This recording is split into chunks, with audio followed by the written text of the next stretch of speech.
there's a real anger in this city right now. There's an anger about a lot of things in this country, but in particular, I think it's an anger that many of us feel around here too, about saying we have to stop doing business the way that we have. We have to pull these things back and say it isn't an either or. It isn't that we get reliable water or that we get water conservation or cheap rates. It isn't that we get a well-run department or inexpensive power.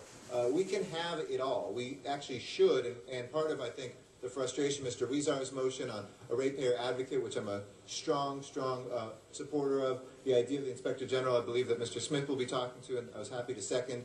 That's not something to fear. I think you are that guy, but you're going to be there for 6 months. And, you know, in looking at what the department should have, all of us have checks and balances, and I think that's a healthy thing for the people. You know, the LA Times has a reader's advocate. The city has a controller and a city attorney. We have a legislative and executive branch. So I hope that the commission will look and really pass this as something which is that helpful thinker, because we all get so embedded in our silos and we stay in this city or wherever we are for so long, we forget what it is like to be that average ratepayer out there saying, I don't have any connection with these things.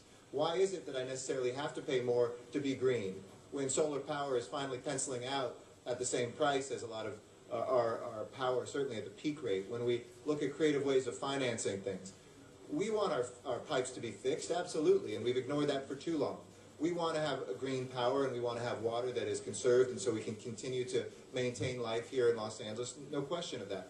But we are at a pivotal moment in our history, and it's great to have you at the table, Mr. Freeman, because now is the time for the department to really reevaluate its commitment to ratepayers, and I think that's been lost.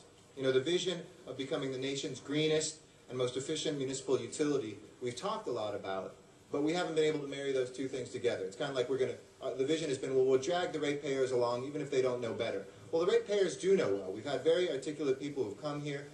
Some things we know and some things we don't, but collectively this city knows a lot about itself, about what they should be paying, and about what they should demand in terms of management. And I think that's what the focus of this is today. So I thank Ms. Perry for that. I absolutely, in that report, would love to hear the things that she put out there, report back on the thoughts on the ratepayer advocate, on advanced metering and billing infrastructure, and maybe as we look at the power side of things, you can include some of the energy efficiency and renewable portfolio standard pieces, and where you see planting the flag to be able to be at the cutting edge. Power. We deserve better. We can do better. I think we're in good hands, but I think let's bring that back, and let's put in place somebody who will be an advocate for the people at the department as well, not just the general manager's interim and a great advocate for the people, but somebody forever. Thank you.